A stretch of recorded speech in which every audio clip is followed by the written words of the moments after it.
você, tudo bem? Biorrevisão, conceitos básicos. Tema de hoje, citologia.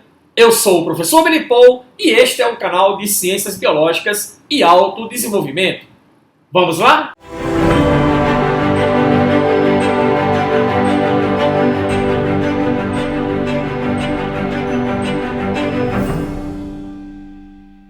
Ok, vamos então iniciar nossa biorrevisão, conceitos básicos de citologia. Antes de mais nada, dê um stop no vídeo, vá na descrição e baixe o material para que você possa acompanhar a nossa revisão.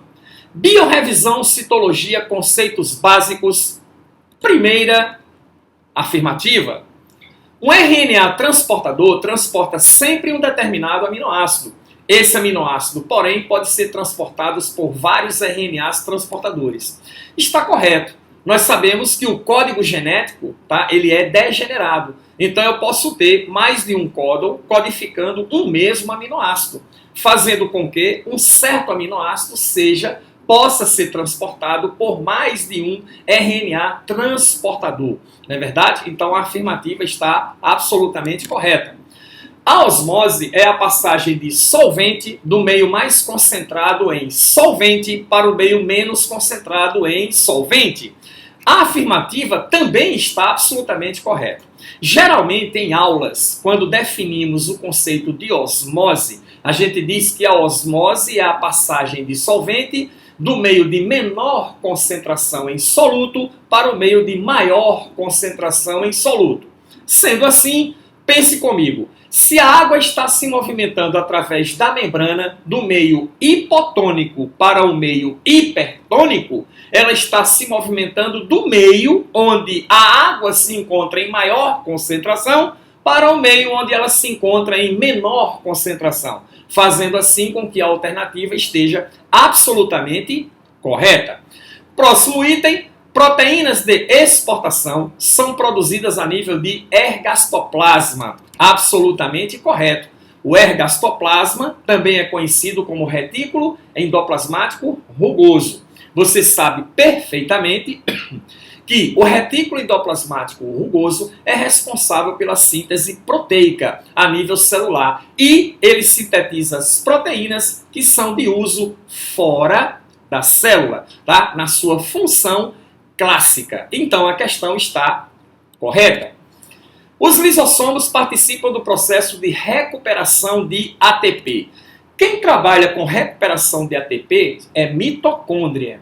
Mitocôndria, a casa de força, a organela que realiza o metabolismo energético de respiração celular, produzindo ATP, energia líquida que será consumida pela célula quando ela for realizar funções que necessitem da utilização de energia. O lisossomo, ele participa da digestão intracelular de três maneiras. Duas principais.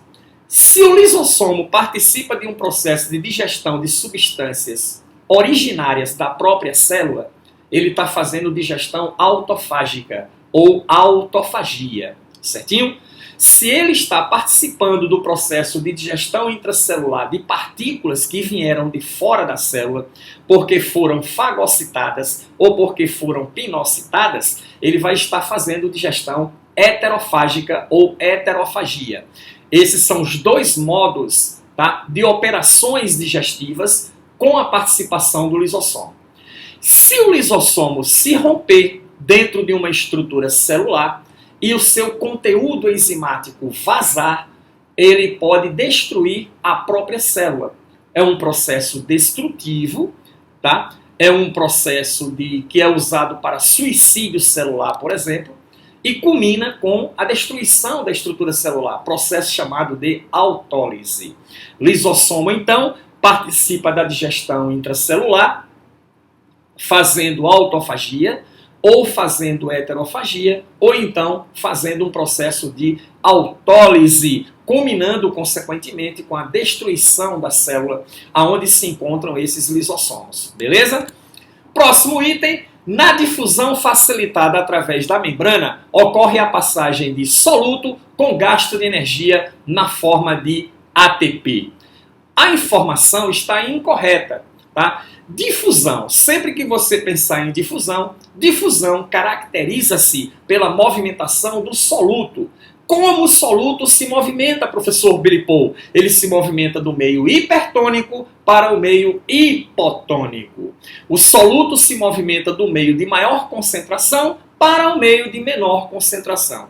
Ele pode se difundir pela membrana, ele pode se movimentar pela membrana por difusão simples, que é a simples transferência de soluto do meio mais concentrado para o meio menos concentrado, que é o que acontece, por exemplo, no processo de hematose, trocas gasosas a nível pulmonar. É por difusão simples. A difusão pode ocorrer de modo facilitado, com a participação de enzimas especiais que fazem o processo. Elas são chamadas de permeases. Elas facilitam, elas auxiliam, fazendo com que, por exemplo, a glicose consiga atravessar pela membrana de maneira mais simples, de maneira mais fácil, facilitando a sua absorção, por exemplo. E a difusão, onde há o gasto de energia, é o transporte ativo, que você já deve ter estudado e já deve ter ouvido falar no processo mais clássico ativo celular, que é a bomba de sódio e potássio.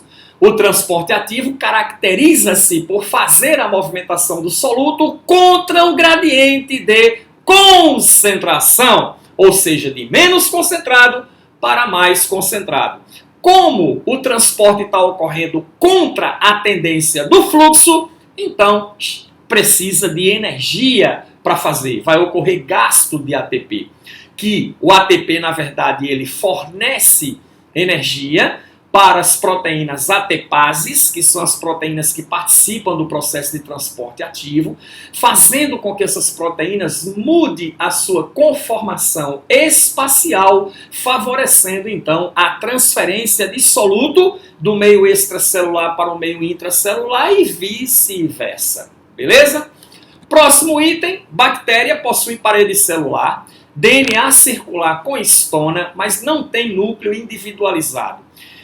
Bactéria possui parede celular, professor? Possui. Não tem núcleo individualizado, professor? Está correto. Falta membrana nuclear, falta carioteca, que é quem faz com que a célula tenha núcleo diferenciado. Agora, DNA circular com histona, aí não. Tá? Aí não. Histona, as proteínas histonas, aonde as moléculas de DNA se enrolam na espiralização ou condensação dos cromossomos, só existe nas células eucarióticas, tá? De organismos eucariontes. As bactérias não têm esse tipo de... É um DNA circular, filamentar, mas é um DNA que ele nunca condensa, ele nunca espiraliza na divisão celular, que é a característica clássica que acontece nos eucariontes, beleza? Então, DNA circular sem histona e não DNA circular com histona, beleza? A respiração celular é o processo de metabolismo energético que ocorre na mitocôndria e envolve 3 etapas: a glicólise, o ciclo de Krebs e a cadeia respiratória nesta ordem. Está tudo absolutamente correto, menos uma coisa. Das 3 etapas da respiração celular, glicólise, e cadeia respiratória, dessas 3 etapas aí, somente 2 ocorrem na mitocôndria, que é o ciclo de Krebs, tá certo? E a cadeia respiratória, beleza? Certinho? A glicólise, que é a quebra da glicose em ácido pirúvico, ocorre no citoplasma, é a chamada também via glicolítica, não é isso? Via glicolítica, tá certo? Onde a glicose é quebrada em ácido pirúvico e é um processo que ocorre no citoplasma sem a utilização de oxigênio. Ciclo de Krebs e cadeia respiratória utiliza oxigênio, tá? Essa é a atividade mitocondrial, beleza? Durante a fotossíntese, nos cloroplastos, o oxigênio é liberado na etapa química. Não, falso. O oxigênio é liberado na etapa fotoquímica, no processo de fotólise da água. A molécula de água é quebrada através da utilização de luz e libera elétrons. Um dos componentes liberados são elétrons. Tá certo? Libera também H+, e libera oxigênio, que é dispersado para o meio ambiente. O oxigênio na fotossíntese é um resíduo do processo de fotossíntese. O interesse da planta na quebra da glicose, aliás, da água, é obter exatamente o que? Os elétrons para estabilizar um dos seus fotossistemas, o fotossistema P680, tá? Na troca de elétrons. Fica mais fácil da gente entender isso nas aulas de metabolismo energético, que nós temos todas as aulas gravadas no canal. É só você pegar a playlist lá de metabolismo energético e você vê lá fermentação, fotossíntese, respiração celular, tudo direitinho, quimiossíntese, tá? Fica mais fácil. Mas aqui o que interessa pra gente é citologia, revisão, biorrevisão, conceitos básicos. O oxigênio é liberado na etapa fotoquímica, através da quebra da molécula de água, utilizando luz, processo de fotólise da água. A etapa química da fotossíntese é onde ocorre a assimilação de CO2 para a produção de glicose. Tá? É isso que acontece na etapa química da fotossíntese. Os glicolipídios e as glicoproteínas situam-se no lado citosólico, espaço intracelular das membranas, formando o glicocálix nas células vegetais. Bom, tá falsa a colocação, tá? Glicolipídios e glicoproteínas formam o glicocálix, tá certo, mas não é do lado citosólico, é do lado da membrana que está voltado para o meio extracelular, tá certo? E é uma característica clássica e comum das células animais. Células vegetais não têm o glicocálix. E, claro, a finalidade básica do glicocálix é fazer o reconhecimento celular, além de proteger a célula contra agressões de agentes físicos ou químicos. Mas, principalmente, o reconhecimento celular. Permite o reconhecimento entre as células no mesmo organismo. Tá? Os meus glicocálix, por exemplo, das minhas células, dos meus tecidos, são completamente diferentes em termos de composição química dos glicocálix dos seus tecidos, das suas células. Beleza? As células animais possuem membranas celulares rígidas, contendo glicoproteínas na sua superfície. As células animais, tá certo? Contém membranas celulares, é verdade, com glicoproteínas associadas na sua superfície, que nós já falamos, é a questão do glicocálix, mas as membranas celulares não são rígidas. Membranas celulares, elas são flexíveis. Paredes celulares é que são rígidas, beleza? As glicoproteínas e glicolipídios são encontradas na superfície de praticamente todas as células animais, desempenhando importante papel no processo de reconhecimento e adesão celulares, absolutamente correto, nem precisa mais a gente comentar, a questão anterior falava sobre isso, beleza? A pinocitose é o processo usado pelas células para englobar partículas pequenas e sólidas. A pinocitose é o processo de absorção de partículas que estão diluídas em líquido. Tá? É um processo líquido de absorção, onde se forma um pinossomo pela invaginação da membrana plasmática. E aí ocorre o processo de absorção dessas partículas. Tá? Englobamento de partículas sólidas, puramente sólidas, é processo de fagocitose, onde ocorre na membrana plasmática a emissão de expansões dessa membrana, que são chamadas de pseudópodes, que englobam a partícula, né, formando o vacúolo de fagocitose, que aí, quando esse vacúolo de fagocitose se desprende da membrana, forma então o fagossomo, que é o vacúolo inicial. Tanto o pinossomo como o fagossomo irão se fundir ao lisossomo, formando o vacúolo digestivo. E aí o lisossomo então fará o processo de digestão heterofágica, porque a substância que ele está digerindo é proveniente de um processo de fagocitose ou de um processo de pinocitose. Beleza? As bolsas citoplasmáticas que contêm o material englobado por pinocitose são chamadas de fagossomos. Não, fagossomos para fagocitose, pinossomos para a pinocitose. Beleza? O retículo endoplasmático liso atua na degradação do álcool ingerido em bebidas alcoólicas. Essa organela é abundante em células do fígado, absolutamente correto, não só em células do fígado, como também em células renais. Células renais e hepatócitos de fígado são caracterizados por serem células que têm grandes quantidades de retículo endoplasmático liso. Função básica do retículo endoplasmático liso é a síntese de lipídios, mas ele também contém enzimas especiais, como a P450, que participa desse processo de quebra das moléculas de álcool na desintoxicação alcoólica, quando o indivíduo ingere bebidas alcoólicas. Beleza? O complexo golgiense, mais desenvolvido em células secretoras, é responsável pela modificação e eliminação de secreções. Absolutamente correto.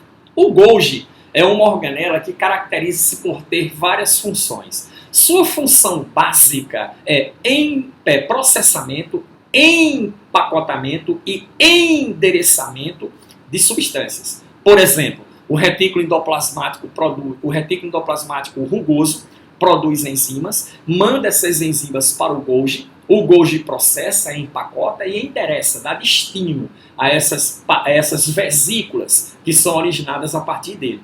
E essas vesículas serão então exocitadas, secretadas para o meio extracelular. Esta é a função básica do Golgi. Mas o Golgi também é responsável por originar, tá certo, o acrossomo dos espermatozoides, que é aquele capuz que tem na ponta da cabeça do espermatozoide que contém as enzimas hialuronidase e acrosina, responsáveis por penetrar a corona radiata do ovócito e a zona pelúcida. Certo? Então, o Golgi também executa essa função. É responsável pela formação da lamela média, na divisão celular por meiose nas células vegetais. Também tem participação do Golgi. Tá? E o Golgi também é responsável pela síntese de açúcares, principalmente os açúcares polissacarídeos, como celulose, glicogênio, amido. Então, esses açúcares polissacarídeos também são sintetizados a nível de Golgi, beleza? Os lisossomos exercem função autofágica, contribuindo para a renovação do material citoplasmático, absolutamente correto. Tá? A autofagia é quando o lisossomo digere substâncias componentes da própria célula. Organoides velhos que não estão mais funcionais, eles são digeridos por atividade lisossomal para liberar espaço para a formação de novas organelas. Na verdade, a autofagia é um processo de renovação celular. Renova a célula, destruindo o que está velho e não funcional, facilitando a substituição por coisas novas e funcionais. Beleza? Próximo item, os peroxissomos atuam sobre os lipídios, convertendo-os em açúcares, processo fundamental para a construção do MP. Ora, os peroxissomos, eles são responsáveis pelo processo de beta-oxidação de ácidos graxos de cadeia longa. Na próxima tela, nós vamos ter uma questão sobre isso e eu defino melhor essa atividade dos peroxissomos. Quebrar lipídios em açúcares, tá? Existe uma organela que faz isso em células vegetais, são os glioxissomos. Ela é uma organelazinha análoga aos peroxissomos e realiza essa função, tá? Quando as células vegetais precisam de uma demanda maior de açúcares. Então consegue converter isso a partir de lipídio por atividade dos glioxissomos. Beleza? Próximo item. O retículo endoplasmático rugoso é muito desenvolvido em células com função secretora, como, por exemplo, as células do pâncreas e em células caliciformes intestinais. Absolutamente correto. A mucosa do intestino e o pâncreas é responsável pela produção do suco pancreático, que contém um artefato poderoso de enzimas que vão favorecer o processo de digestão a nível intestinal. A mesma coisa, as células da mucosa do intestino também produzem suas enzimas, constituindo suco intestinal ou suco entérico, tá? Para a digestão a nível intestinal. Então, o retículo endoplasmático rugoso, tá? Ele apresenta-se em grande quantidade nessas células, tá? Secretoras, porque é esse o tipo de secreção que essas células liberam. Beleza? Em um polissomo livre, formado com 8 ribossomos, serão sintetizados nos eucariotos 8 tipos de proteínas diferentes. Olha lá. Um polissomo, o que é um polissomo de Lipou? É um segmento de RNA mensageiro associado a ribossomos, livre no citoplasma da célula. Isso é o que é um polissomo, ou um polirribossomo, como também é chamado. O ribossomo, que sintetiza proteína, ele pode se apresentar livre no citoplasma na forma de polissomos ou associados às membranas de retículos endoplasmáticos rugosos. Aí, esses retículos endoplasmáticos rugosos fazem as proteínas de exportação, como já falamos, e os polissomos livres produzem as proteínas de uso celular. Entendido? Agora a questão aqui é o seguinte: um polissomo livre formado com 8 ribossomos, ou seja, um segmento de RNA mensageiro com 8 ribossomos aderidos a esse filamento, sintetizando proteína. Aí ele diz, nos eucariotos irá produzir 8 tipos de proteínas diferentes. Não, é um tipo só. Serão 8 proteínas, as mesmas proteínas, porque todos os ribossomos estão lendo, estão traduzindo o mesmo código genético no RNA onde eles estão aderidos. Não é verdade? No processo de tradução, a tradução nada mais é do que a conversão da informação de ácido nucleico numa informação proteica, através de uma sequência de aminoácidos que está ligado, tá certo, a esse código do RNA. Belezinha? Então o item está falso. Próximo, um peptídeo que apresente 100 aminoácidos terá 100 ligações peptídicas. Tá errado. Um peptídeo de 100 aminoácidos, ele tem 99 ligações peptídicas. A fórmula é N-1, é o número de aminoácido menos 1. Beleza? Ó, se eu tenho um aminoácido e ligo a outro aminoácido, eu tenho 2 aminoácidos e uma ligação. Concorda? Se eu tenho 3 aminoácidos, 1, 2 e 3, 2 ligações. Ok? Então é sempre o número de aminoácido menos 1. Te dá o número das ligações peptídicas. Então, uma cadeia proteica de 1000 aminoácidos terá 999 ligações peptídicas. Beleza? Considerando uma proteína formada por 150 aminoácidos, o RNA mensageiro envolvido na síntese deverá conter pelo menos 300 nucleotídeos. Olha lá, um aminoácido ele é codificado por uma sequência de 3 nucleotídeos, de 3 bases nitrogenadas, uma trinca. Então eu preciso de uma trinca, uma sequência de 3 nucleotídeos, para codificar um aminoácido. Uma proteína, então, de 150 aminoácidos, se você multiplicar vezes 3, não vai dar 300, vai dar 450. Eu preciso de 450 nucleotídeos para, então, sintetizar uma proteína de 150 aminoácidos. Beleza? Então, a alternativa fica falsa. Próximo item. Na mucosa intestinal, as células apresentam grande capacidade de absorção devido às suas vilosidades. Está errado. Ok? As células não apresentam vilosidades. As células apresentam microvilosidades. As microvilosidades são especializações da membrana plasmática, muito comum nessas células da mucosa intestinal, serve para aumentar a superfície de contato com os nutrientes e facilitar a absorção. São expansões da membrana, né, em forma de dedo de luva, formando pequenas dobras. Essas dobras estão na célula, é chamado de microvilosidade. As vilosidades intestinais é a dobra do tecido. Então, a parede interna do intestino ela é enrugada, exatamente por causa dessas dobras da parede, do tecido. Essas dobras aí é quem são as vilosidades. As células presentes nessas dobras apresentam microvilosidades. Então, por isso que a alternativa fica incorreta. Proteínas sintetizadas no retículo endoplasmático rugoso são enviadas para o sistema golgiense pela sua face trans, para serem processadas, empacotadas e liberadas pela sua face cis, sendo então exocitadas ao nível de membrana plasmática para uso em meio extracelular.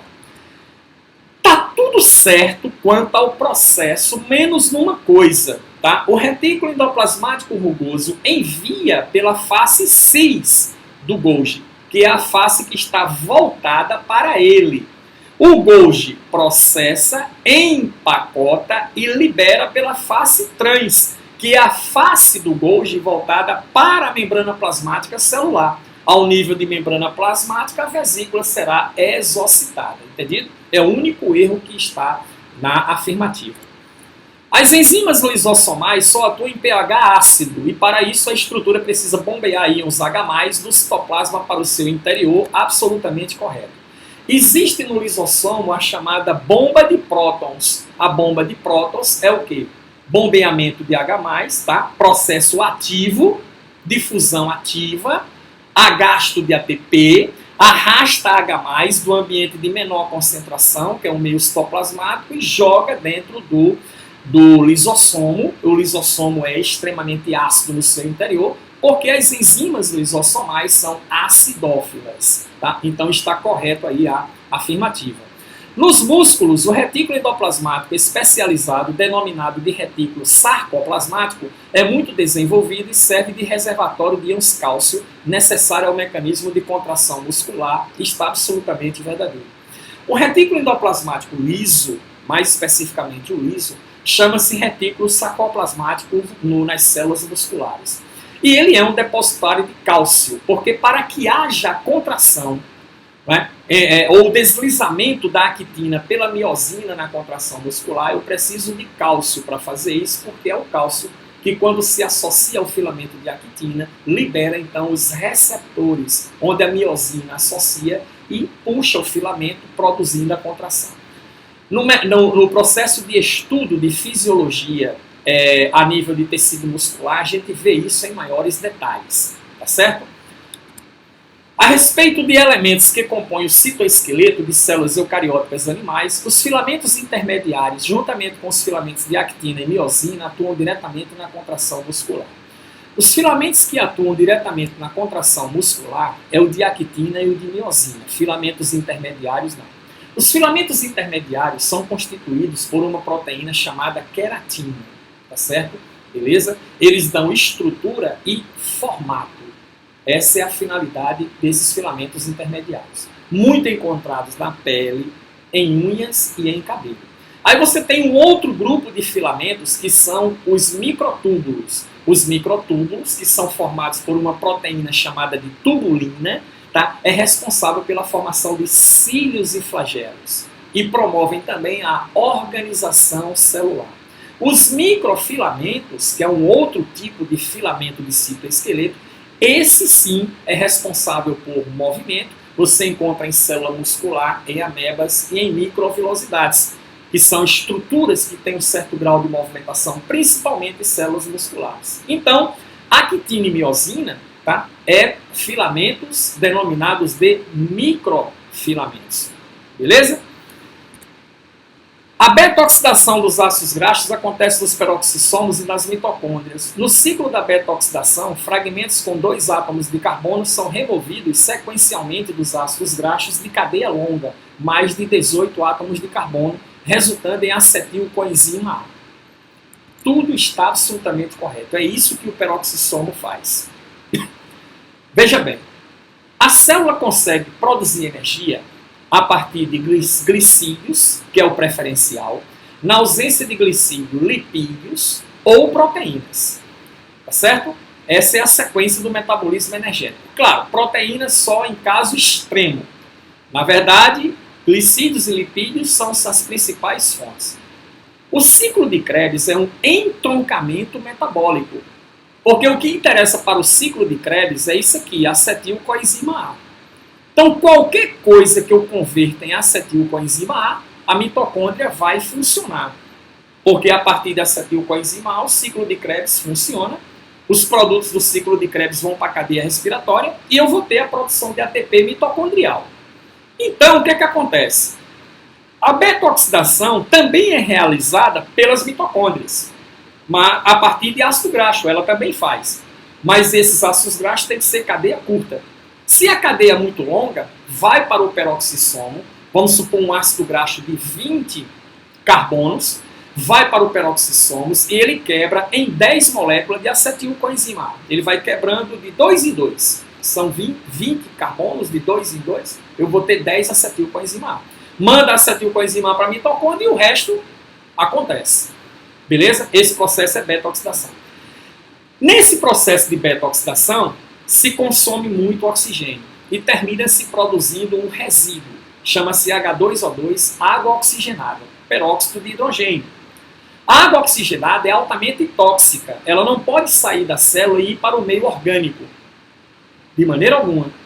Ela vai sofrer um processo de biorremediação. O que é biorremediação, Billy Paul? Pegar um composto de natureza tóxica e quebrar em compostos menos tóxicos ou atóxicos. No caso dessa atividade feita pelo peroxissomos, tá, ele quebra a água oxigenada em compostos atóxicos, através de uma enzima chamada catalase ou peroxidase. A água oxigenada H2O2, quando surge devido ao processo de beta-oxidação dos ácidos graxos, será quebrada em água e oxigênio. Água e oxigênio são compostos atóxicos. Entendido? Próximo item, a osmose, um tipo de transporte passivo, é a passagem de solvente através de uma membrana semipermeável do meio hipotônico para o meio hipertônico. Absolutamente correto. A água, ela atravessa as membranas plasmáticas por osmose, tá certo? Do meio, tá, hipotônico para o meio hipertônico. Absolutamente correto. Último item, a difusão facilitada é a movimentação do soluto pela membrana plasmática utilizando-se de permeases. No transporte ativo, utiliza-se ATPases. Absolutamente correto. Permeases são proteínas transportadoras de transporte facilitado. ATPases são proteínas transportadoras de transporte ativo. Beleza? Aprendeu? Inscreva-se no canal. Todas as semanas, novas videoaulas, inclusive aulas de autodesenvolvimento, porque este é um canal de ciências biológicas e autodesenvolvimento. Nos encontramos então na próxima aula. Até lá!